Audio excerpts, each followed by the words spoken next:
र मधेसी एक्टिभिस्टको रूपमा आफूलाई चाहिने म मधेसको बारेमा काम कुरो गर्ने हिसाबले म आफ्नो जीवनलाई त्यतातिर मोडेको छु। त्यसैले यो चेतना निर्माणको सवालमा, तर्क निर्माणको सवालमा विषय फरक विषयहरू हुन्, तर शैली उस्तै हो। मधेसीले यो देशमा भोग्ने समस्या, मधेसभित्र फेरि अन्य जातहरूले भोग्ने समस्या र समग्र नेपाली संरचनामा, सामाजिक संरचनामा दलितले भोग्ने समस्या मोटामोटी उस्तै उस्तै कुराहरू। जातीय विभेद हुन्छ त्यहाँ लैंगिक विभेद हुन्छ त्यहाँ सांप्रदायिक विभेद हुन्छ, त्यहाँ भाषाको विभेद हुन्छ, त्यहाँ राज्य संरचनासँग हामीले सम्पर्क गर्नु पर्दाखेरि त्यहाँ विभेदको महसुस हुन्छ। बाटोमा अघि मेघराजजीले भने जस्तै कोठा खोज्दाखेरि विभेद हुन्छ, विभेदको महसुस गर्नुपर्छ। त्यसैले विभेदहरू फरक फरक प्रकारका छन्, तर प्रकृति चाहिँ उस्तै उस्तै प्रकारका छन्। यसको बारेमा यहाँहरूले बहस सुरु गर्नुभयो। आज हामी थोरै साथीहरू छौँ, तर यो चाहिँ लामो यात्रा हो र यो कठिन यात्रा हो। यसलाई निरन्तरता दिनुहोला, मेरो विनम्र आग्रह छ। तैपनि कीर्तिपुरमा पढ्न नपाए पनि समाजशास्त्र र मानवशास्त्र, राजनीति शास्त्रको ठेलीहरू पढ्न नपाए पनि मैले जे जति कुराहरू बुझेको छु, यो देशको ज्ञान उत्पादन गर्ने ठेकेदारहरूले, पुस्तक प्रकाशन गर्ने र पुस्तक लेख्ने ठेकेदारहरूले, लेखकहरूले सुरुदेखि दलितलाई होच्याउने प्रकारका शब्दहरू प्रयोग गरेर भाष्य निर्माण गरेको मैले बुझेको छु। मधेसीलाई होच्याउने प्रकारले भाष्यहरू निर्माण गरेको छ। कुनै कथा यदि संरचना, कुनै कथाको रचना गरिएको छ भने त्यहाँ दलित पात्र अत्यन्त निरीह अछुतको रूपमा त्यहाँ उभ्याइएको थियो।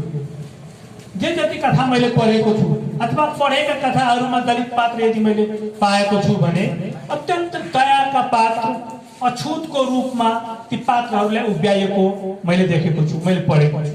यद्यपि मेरो आफ्नै सीमितता छ। मधेसको बारेमा पनि त्यही धारणा हो। टेलिभिजनदेखि, पत्रपत्रिकादेखि, विज्ञापनदेखि, रेडियोमा अथवा पाठहरूमा मधेसको बारेमा कस्तो धारणा निर्माण गरियो, कस्तो चेत निर्माण गरियो भने यो कालो हुन्छ, यो फोहोरी हुन्छ, यो ठग हुन्छ, यसलाई हेप्नुपर्छ, यो नेपाली बोल्न जान्दैन, हिजोलाई भोलि र भोलिलाई हिजो भन्छ भन्ने प्रकारको चेतना निर्माण गर्ने ठेकेदारहरूले सुरुदेखि नेपालमा जातीय हिसाबले र साम्प्रदायिक हिसाबले, क्षेत्रीय हिसाबले र त्यति मात्रै होइन, अहिले बरु अलिकति सुधार भएको छ। लैंगिक हिसाबले महिलाको बारेमा पनि धेरै प्रोग्रेसिभ खालको, प्रगतिशील खालको चेतनाको निर्माण नेपालमा भएको मैले पाएको छु। त्यसैले यो विश्वविद्यालयको अत्यन्त सनातनी, अत्यन्त ब्राह्मणवादी र अत्यन्त परम्परावादी सोचको निर्माण गर्ने थलो नेपालको विश्वविद्यालय भएको छ। यद्यपि यसका आफ्नै सीमितताहरू छन् जसको बारेमा हामी नजरअन्दाज गर्न मिल्दैन। यो 100 वर्ष पनि पुगेको छैन नेपालमा औपचारिक रूपमा विश्वविद्यालय निर्माण भएको। त्यसैले यसैलाई सबै दोष म दिन चाहन्न, तर एउटा कुरा म साथीहरूलाई भन्न चाहन्छु कि नेपालको विश्वविद्यालयमा सही चेत निर्माण भएन। यसलाई हामी विचार गर्न सक्छौँ, यसलाई हामी नजरअन्दाज गर्न सक्छौँ, तर तपाईलाई के विश्वास छ कि नेपालको यही सामाजिक संरचना र यही समाजलाई शासन गर्नको लागि बनेको राज्य संरचनामा कुनै दिन तपाईको हितमा, तपाईसँग भइराखेको विभेदहरूको मुक्तिको लागि सकारात्मक चेतको निर्माण हुन्छ? के विश्वविद्यालय पुरानो हुँदैमा, अंग्रेजीमा धेरै राम्रा राम्रा पुस्तकहरू पढ्दैमा विदेशका विश्वविद्यालयबाट आएका चेतनशील प्राणीहरूको चेतनालाई कसरी देख्नु भएको छ तपाईहरुले? म यहाँहरुको ध्यान आकृष्ट गर्न चाहन्छु। धेरै परको कुरा नजाउँ, यो फेसबुकमा 1 मिनेट भित्र रिप पनि लेख्न भ्याउने, ह्यापी बर्थडे पनि लेख्न भ्याउने, ह्यापी एनिभर्सरी पनि लेख्न भ्याउने, गजब राम्रो सुपर से ऊपर लेख्न भ्याउने यो फेसबुकको कुरालाई एकछिन हामी थादिराख्यौं। तपाई हामी धेरै लामो अघि सुरुमा साथीले जब प्रोग्राम सुरु गर्दै हुनुहुन्थ्यो, पञ्चायत ढल्यो, राजा ढल्यो, प्रजातन्त्र आयो, लोकतन्त्र आयो भन्दै हुनुहुन्थ्यो। म एउटा मात्रै प्रश्न राख्न चाहन्छु। ठीक 1 वर्ष अगाडि 10,000 सिटको विज्ञापन भएको थियो नेपालमा। सीमान्तकृतहरूको लागि छुट्याउनु पर्ने 45% सिट छुट्याएन। दलितले पाउनु पर्ने भन्दा आधा भन्दा कम सिट छुट्याइएको थियो। मधेसीले पाउनु पर्ने भन्दा संविधानले तोकेको, कानुनले दिएको भन्दा आधा भन्दा कम सिट पाएको थियो। तपाईलाई याद छ कि छैन? नेपालका पत्रकारहरू अब त्रिभुवन विश्वविद्यालयबाट पढेर मात्रै आएका छैन। नेपालका पत्रकारहरू अमेरिका र बेलायतबाट पनि पढेर आएका छन्। नेपालका प्रशासनहरू त्रिभुवन विश्वविद्यालयबाट मात्रै पढेका छैनन्, बेलायत र अमेरिकाबाट पनि पढेर आएका छन्। ती सवालमा, ती आन्दोलनमा उहाँहरूको तर्क कस्तो थियो एकचोटि याद गरौँ साथीहरू।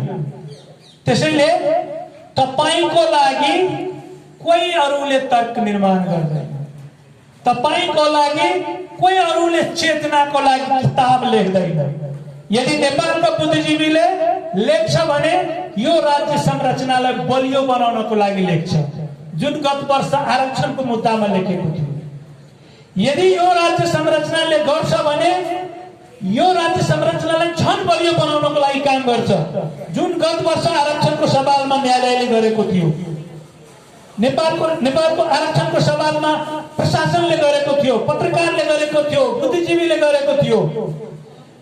जबसम्म तपाई आफ्नो कथा, आफ्नो व्यथा आफै लेख्नुहुन्न, तपाईको लागि कोही लेख्नेवाला छैन। यो विद्यालयका भवनहरू ठेकेदारले कमाएका नाफा हो। यो भवनको सबभन्दा ठुलो उपलब्धि भनेको कन्ट्र्याक्टरहरूले कमाउने नाफा हो। यसले तपाईको हितमा ज्ञान उत्पादन गर्छ भन्ने कुराको विश्वास यदि तपाई गर्नुहुन्छ भने अबको 50 वर्षमा पनि त्यो हुने सम्भावना म देख्दिन। त्यसैले यसको विकल्पमा हामी के गर्छौं? मूल प्रश्न त्यो हो। सीमान्तकृतहरूले के गर्दैछन्? म जति बेला वैकल्पिक विचारको कुरा मेरो दिमागमा आउँछ म बोल्दैछु। म बडो श्रद्धाका साथ आदरणीय आहुतिको नाम म यहाँ उल्लेख गर्न चाहन्छु। दलितसँग हुने विभेद को विरुद्धमा जुन खालको भाष्यको निर्माण गर्ने कोसिस गर्नु भएको छ आहुतिजी, म उहाँको किताब पढेको हुनाले मलाई अलिकति बढी उहाँको छ। भर्खर मेघराजजीको किताब आएको छ। पदम सुन्दासजीको नेतृत्वमा चलेको बेलामा पछि पनि चलिरहेको संस्था समता फाउन्डेसनले दर्जनौं किताब निकालेको छ। अरू पनि साथीहरू दलित लिडर्सको नाममा चलेको संस्था अथवा अभियानले म देख्दैछु 2-4 वर्षमा कति दलित साथीहरू लेखक बनेर आउनुभयो। त्यसले गर्दाखेरि यो जुन वैकल्पिक विचार निर्माण गर्ने अभियान छ, यसलाई कसरी बलियो बनाउने? तपाई हाम्रो बहसको एउटा कडी, एउटा पक्ष त्यो हुनुपर्छ, न कि यो त्रिभुवन विश्वविद्यालयले कस्तो चेतना निर्माण गर्छ यो पनि गर्दै गरौँ, तर यसबाट धेरै आश नगरौँ। यसले जसले यो बनायो, जो यहाँ छन्, जसको यहाँ वर्चस्व छ, जसलाई यहाँको साधन स्रोत उपयोग गर्नु छ, उसले आफ्नो पक्षमा तर्क निर्माण गर्छ। उसले आफ्नो वर्चस्वलाई निरन्तरता दिनको लागि ऐन कानुन नियम बनाउने हो, तपाईको लागि होइन। यो कुरामा युवा साथीहरूलाई विनम्रतापूर्वक स्वीकार गर्न, विनम्रतापूर्वक ध्यानमा राख्न म आग्रह गर्छु। यस्तै प्रकारले हामी पनि, म पनि काठमाडौँ आउँदाखेरि नेभी संघ बनेको थिएँ जनकपुरदेखि। म पनि यहाँ नेभी संघको नेता थिएँ। त्रिचन्द्र क्याम्पसमा सोभीमा जितेको थिएँ। तर म आफ्नो डेराबाट त्रिचन्द्र क्याम्पससम्म पुग्दा 10औं पटक मधेसी बनेर हेपिनु पर्थ्यो।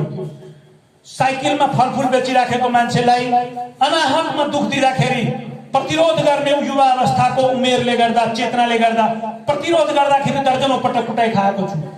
मधेसी भएर नेभी संघको नेता हुँदा मेरै अगाडि मेरो बुवाको धोती फुस्काएको थियो काठमाडौँमा। त्यसै मैले चाहिने मधेसी एक्टिभिजम थालेको होइन। र मैले के देखेँ भने कि सबैभन्दा ठुलो कुरा तपाईका विरुद्धमा निर्माण गर्ने कुतर्कहरू तपाई खण्डन गर्न सक्नुहुन्न भने त्यो मर्नु भन्दा पनि पीडादायक हुन्छ। बरु मरिजाउँ जस्तो लाग्छ, तर बाँच्न यति कठिन हुँदो रहेछ। धेरै तर्कहरू निर्माण भयो हाम्रो विरुद्धमा पनि। मधेसी भएर काठमाडौँ आउँदाखेरि तिमीहरू पाहाडबाट किन जित्दैनौ, तिमीहरू पढ्नमा किन लोकसेवा तिमीहरू पासै गर्न सक्दैन, अमित यत्रा छन्, यत्रा छैन, अहेवा छन्, डाक्टर छन्, इन्जिनियर छन्, तिमीहरू प्रशासनमा आउनै चाहँदैन, तिमीहरू भारी बोक्ने बानी नै छैन, पहाड उक्लेको बानी नै छैन, त्यसैले तिमीहरू सेनामा जाँदैनौ। यस्ता यस्ता उत्तर फेरि त्रिभुवन विश्वविद्यालयका विद्वानले मात्र होइन, यो हार्वर्ड र अक्सफोर्डबाट पढेका विद्वानहरूले पनि यस्तो तर्क दिएको मैले सुनेको छु।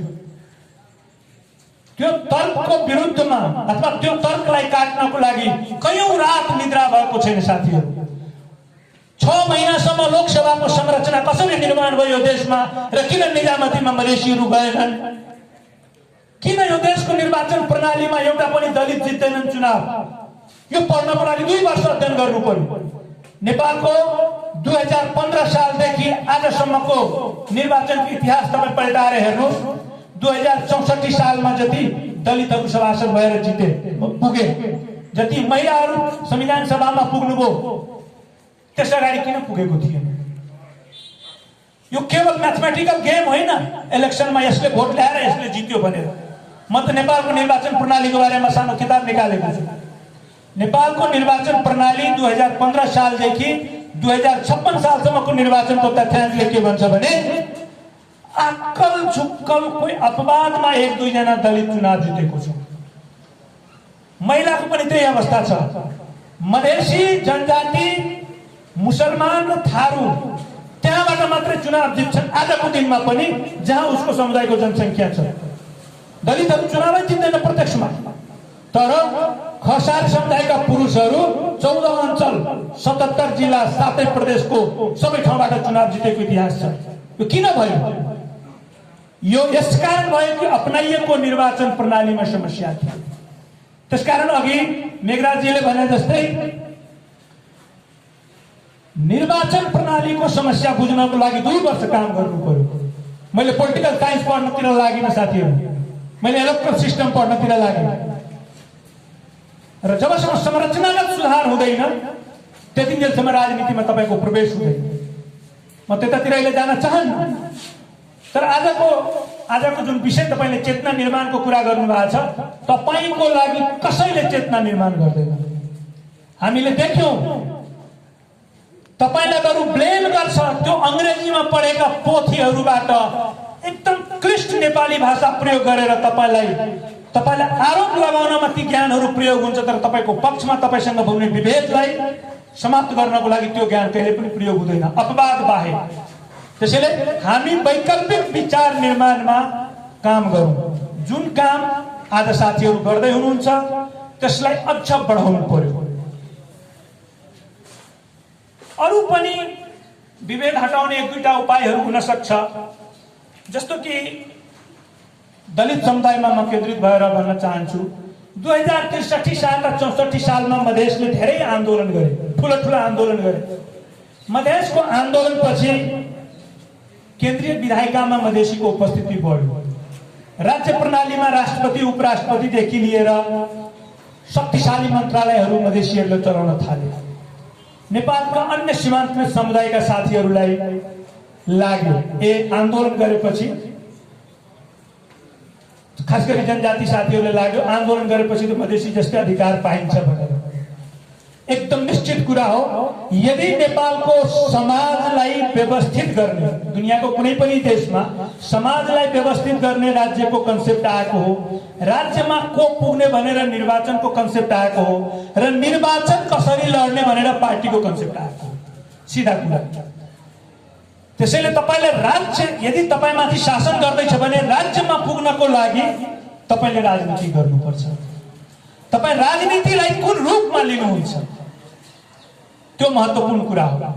राजनीति मात्रले तपाईको मुक्ति सम्भव छैन, तर राजनीति नगरिकन तपाईको मुक्ति सम्भव छ भने सोच्नुहुन्छ भने त्यो पनि गलत हो। त्यसैले राजनीतिलाई तपाई कसरी लिनुहुन्छ? मधेसीहरूले लामो समयसम्म अरूलाई नेता र आफूलाई कार्यकर्ता बनाइरहे। जुन दिन मधेसीले भने यो लिडर र क्याडरको रिलेसनलाई उल्ट्याउनु पर्छ, अब म लिडर बन्छु तिमी क्याडर बन, जुन दिनदेखि भन्यो त्यो दिन नेपालको राजनीतिक इतिहास, नेपालको निर्वाचनको इतिहासमा फरक फिगरहरू देखिन थाले, फरक अनुहारहरू देखिन थाले। म दलित साथीहरूले भन्न चाहन्छु, तपाईको लागि तपाई जनयुद्ध लड्नुभयो, धेरै शहादत दिनुभयो, जनयुद्धका नेताले आज के भन्दैछ तपाई आफै विचार गर्नुहोस्, नाम भनिराख्नु पर्दैन। र मधेसमा पनि योभन्दा फरक परिस्थिति छैन। मधेसका भएका मधेसका ब्राह्मण, मधेसका शाह, मधेसका यादवले मधेसको दलितलाई मुक्ति दिन्छ भन्ने कुरा नसोच्नु। त्यसैले दलित साथीहरू राजनीतिको बारेमा एउटा ठोस धारणा बनाउन बहुत जरुरी छ। म उदाहरण दिन चाहन्छु, उत्तर प्रदेश, भारतको उत्तर प्रदेशमा लामो समयसम्म अल्पसंख्यक ब्राह्मणहरूले राज गरे, तर जुन दिन काशीरामले अम्बेडकरको सपना अनुसार जुन दिन काशीरामले त्यहाँ पार्टी बनाए, 3 पटकसम्म मायावती त्यहाँ मुख्यमन्त्री भए। समस्या समाधान भएको छैन, तर समस्यालाई उजागर गर्ने सवालमा परिस्थिति फेरिएको छ। राजनीतिले तपाईलाई त्यो दिन्छ। तर यस्ता बाधाहरू हुन्छन्। आज मायावतीको पार्टीमा मायावती पछिको दोस्रो नेता तपाईले हेर्नुभयो भने गुगलमा सतीश मिश्रा भन्ने छ। यूपी सरकारको मुख्य सचिव भइसकेको मान्छे। यो देशमा के छ भने बाहुन छेत्रीको कुनै नामको पार्टी छैन, तर जुन पार्टी खुल्छ ती सबै पार्टी उसले कब्जा गर्ने, उसमा त्यति खोपडी दिएको छ। कीर्तिपुरका भवनहरूले त्यो दिएको छ। ऊ आफ्नो नाममा कुनै पार्टी खोल्दैन, तर जुन पार्टी खुल्छ आन्दोलनमा तपाईलाई लिएर जान्छ, तर त्यसपछि ऊ आफू नेता बन्छ। उसको स्मार्टनेस भन्नु, गाली गर्ने हो भने लोभ भन्न सक्नुहुन्छ। म गाली गर्ने पक्षमा छैन। म विथ ड्यू रेस्पेक्ट, ज्ञानमाथि तपाईको एकाधिकार रह्यो, त्यो तपाईको चलाखी हामी बुझेनौं, तर अब हामी बुझ्नु पर्यो साथीहरू। उसलाई गाली गर्ने होइन, हामी के गर्ने भन्ने कुरा हो। त्यसैले आफ्नो पार्टी बनाउनु पर्छ दलितहरूले। अरूसँग रहने हो भने जुन आज भइरहेछ त्यही हुन्छ तपाईलाई फेरि पनि। यसको अर्को एउटा टुल छ राजनीतिसँग जोडिएको। त्यो के छ भने अहिले समानुपातिकमा तपाईलाई सिट दिएको छ, आरक्षण दिएको छ, त्यो पर्याप्त होइन। तपाईलाई प्रत्यक्षतर्फ जनसंख्याको आधारमा जिल्लामा, जस्तो सप्तरी जिल्लामा 25% दलितको जनसंख्या छ र सप्तरी जिल्लामा प्रतिनिधि सभाको लागि 4वटा निर्वाचन क्षेत्र छ भने एउटा निर्वाचन क्षेत्र हरेक वर्ष दलितको लागि आरक्षित हुनुपर्छ। एक निर्वाचनमा 1 नम्बर क्षेत्र हुन्छ भने अर्कोमा 2 नम्बर हुनु पर्यो, 3 नम्बर हुँदा हुन्छ। तर एउटा निर्वाचन क्षेत्र यदि 25% जनसंख्या छ भने निर्वाचन क्षेत्र प्रत्यक्षतर्फको यदि तपाईको आरक्षण हुँदैन भने तपाईको मुक्ति धेरै टाढाको विषय हो। समानुपातिकमा तपाईलाई आशीर्वाद आसेपासेले मात्रै दिने हो। त्यसैले निर्वाचन राजनीतिमा एउटा अर्को यो टुल छ जसले सबै समस्याको समाधान गर्दैन, तर यसले चाहिँ धेरै कुराको चाहिँ समाधान चाहिँ गर्छ। यसले गर्दाखेरि यसको लागि लबिङ गर्न मलाई लाग्छ साथीहरू, खास गरी युवा साथीहरू जसले आजको 30 वर्ष 40 वर्षसम्म राजनीति गर्नु छ, राजनीति नगरे पनि भोट त खसाल्नु छ, त्यो पनि राजनीति गर्नु हो। यो देशमा बाँच्नु छ भने तपाईले राजनीतिलाई हस्तक्षेपकारी बनाउनु पर्छ। अन्तिम 2टा कुरा, एउटा चाहिँ यो अन्य सीमान्तकृत समुदायहरूसँग दलित समुदायका अभियन्ताहरूले कसरी सहकार्य गर्छ। दुःख नमान्नु होला, म पनि एउटा एनजिओसँग आबद्ध छु, तर दलित र जनजाति आन्दोलन राजनीति कम र एनजिओमा बढी गयो। मधेसी आन्दोलनको यो एउटा सुखद पक्ष छ। एनजिओ कम र राजनीतिमा बढी भयो। जसले राजनीति बढी गर्छ गाली पनि उसले बढी खान्छ, तर अधिकार पनि उसले बढी पाउँछ। आज यो देशमा मधेसी समुदायसँग सहमत हुन सक्छन् काठमाडौँ, असहमत हुन सक्छ काठमाडौँ, तर मधेसलाई नजरअन्दाज गर्न सक्दैन। मधेस आफूलाई त्यो अवस्थामा पुर्याएको छ, त्यो एक दिनमा पुर्याएको होइन। 70 वर्षको इतिहासमा अनेकौं पटक मधेसले दल बनाउने, निर्वाचनमा जित्ने र केन्द्रीय राजनीतिमा हस्तक्षेप गर्ने प्रयास गरेको छ। दलित साथीहरूले, जनजाति साथीहरूले त्यतातिर पनि ध्यान दिनु एकदम जरुरी छ। र सीमान्तकृत समुदायका अन्य अभियानहरू जुन छ, सामाजिक अभियानहरू, म आज स्मरण गर्न चाहन्छु बलदेव रामलाई, युक्ति मरिक, भोला पासवान जस्ता योद्धाहरू जसले तराईको समाजमा दलितको बारेमा डिस्कोर्सलाई चेन्ज गरिदियो। बलदेव राम, युक्ति मरिक, अरूहरूले जति बेला सिनो बहिष्कार आन्दोलन गरेका थिए, जति बेला मन्दिर प्रवेशका आन्दोलन 70 सिराहामा भएको थियो, त्यति बेलाका दिनहरू म सम्झन्छु र म उहाँहरूलाई फेरि पनि म सलाम गर्न चाहन्छु। तपाईँ साथीहरूले अन्य सीमान्तकृतहरूसँग कसरी तपाईँले सहकारी गर्नुहुन्छ? मिनिङफुल सहकारी गर्नुहुन्छ कि कलरफुल गर्नुहुन्छ? कलरफुल गर्नुभयो भने 7 जना चिल्ला नागरिक अगुवाहरू आउँछन्, 9 जना, अनि 1 जना तपाईँलाई भन्छन् यहाँ सही गर्नुहोस्, केपी ओलीको सरकार टिकाउनुहुन्छ है। र त्यसमा तपाईँ के लोभले गर्नुहुन्छ भने यसको अङ्ग्रेजी राम्रो छ, यसले डलरमा यसले प्रपोजल बनाउँदाखेरि कुनै डोनरलाई भनिदिँदाखेरि मेरो एनजिओमा यहाँबाट पैसा आउँछ र म पाउँछु। यदि सामाजिक अभियन्ताको यो धारणा रहन्छ भने तपाईको कलरफुल पार्टिसिपेसन रहिरहन्छ नेपालको राज्य र राजनीतिमा, तर मिनिङफुल पार्टिसिपेसन तपाईको हुन सक्दैन। तर जुन दिन तपाईँ प्रश्न गर्न थाल्नुहोस्, जुन दिन तपाईँ प्रश्न गर्न थाल्नुहोस्, त्यो दिन तपाईँमाथि उत्तरहरू निर्माण हुन थाल्छ। त्यसैले यो परिस्थितिमा सीमान्तकृतहरू बीचको एकता सहकार्य अत्यन्त महत्त्वपूर्ण छ साथीहरू। र अन्तिममा भन्न चाहन्छु, धेरै समय लिए, यहाँहरूको यो अभियान निरन्तर चलोस्, यो एउटा कडी हो, यसले नियमितता पाउनु